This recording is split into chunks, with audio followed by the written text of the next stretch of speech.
बिस्मिल्लाहिर्रहमानिर्रहीम। अस्सलाम वालेकुम 10th क्लास। आज हम लेक्चर नंबर 20 के अंदर शाहिद अहमद दहलवी की हालात ज़िंदगी पढ़ेंगे।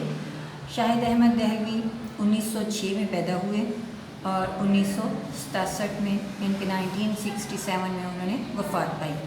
शाहिद अहमद दहलवी दिल्ली में पैदा हुए, इसीलिए वो दहलवी कहलाए। वो डिप्टी नज़ीर अहमद दहलवी के पोते और मौलवी बशीरुद्दीन अहमद के फ़र्जंद थे। फ़र्जंद कहा जाता है बेटे को। यहाँ आपसे पूछा जा सकता है कि डिप्टी नज़ीर अहमद दहलवी का उनके साथ क्या ताल्लुक़ था, तो शाहिद अहमद दहलवी के वो दादा थे, जिनके यहाँ पे पोते का जिक्र किया गया है कि डिप्टी नज़ीर अहमद दहलवी के पोते थे शाहिद अहमद दहलवी, और मौलवी बशीरुद्दीन अहमद के फ़र्जंद यानी कि बशीरुद्दीन अहमद के बेटे थे। उनके वालिद का नाम पूछा जाए तो वालिद का नाम मौलवी बशीरुद्दीन अहमद था। 1965 में उन्होंने FC कॉलेज लाहौर से FSC करने के बाद मेडिकल कॉलेज में दाखिला लिया। आपसे सवाल किया जा सकता है कि उन्होंने FSC किस कॉलेज से की? FC कॉलेज लाहौर से। और उन्होंने जो है किस सन में की FSC? 1965 में। लेकिन शदीद बीमार हो गए, चुनाचे तिब्बी तालीम जारी रखने का इरादा तर्क कर दिया। बीमारी की वजह से वो तिब्बी तालीम जो थी मेडिकल कॉलेज की तालीम को जारी ना रख सके, इसी वजह से उन्होंने मेडिकल की तालीम जो थी वो तर्क कर दी। बाद अज़ां दिल्ली से अंग्रेज़ी अदबियात में BA ऑनर्स किया।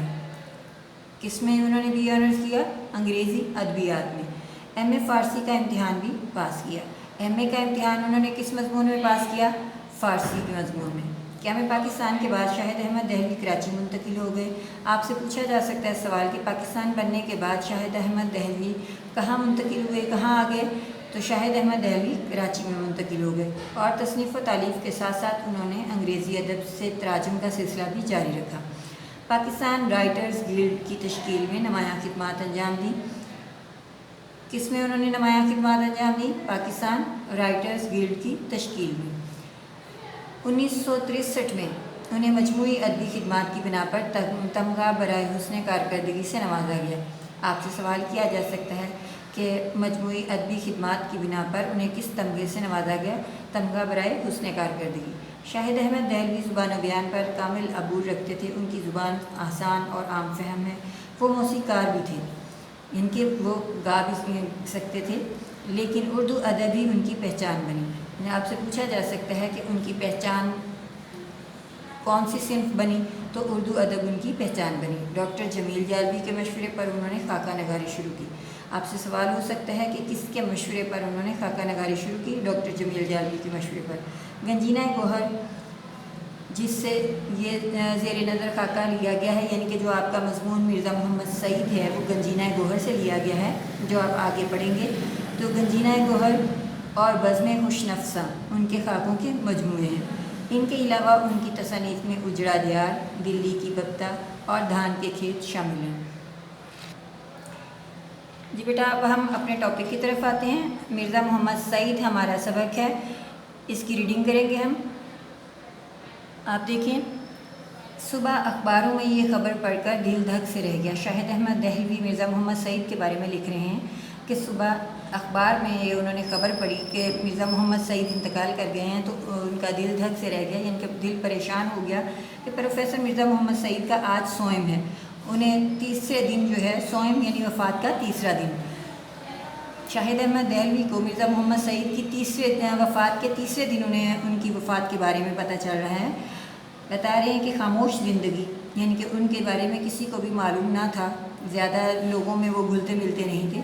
खामोश मौत, उनकी मौत का भी सबको पता ना चल सका।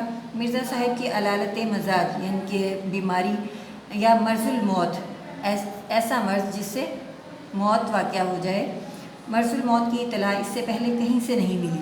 हद ये कि परसों वो रहलत फरमा गए, वफ़ात पा गए, और उनके सैकड़ों दोस्तों और कदरदानों, कदर करने वालों को इस सानिया इर्तिहाल से मुराद है वफ़ात का हादसा। सानिया इर्तिहाल की ख़बर तक ना हुई। अफसोस, इतना बड़ा साहिब कमाल हम में से उठ जाए और उसकी सुनाउनी यानी कि उसकी वफ़ात की ख़बर हम तक ना पहुँचे। कितने बेखबर हैं हम लोग। जिंदा कौमों का ये शियार नहीं, शियार तरीका। زندہ قوموں کا یہ شعار نہیں ہوتا کہ اپنے اہل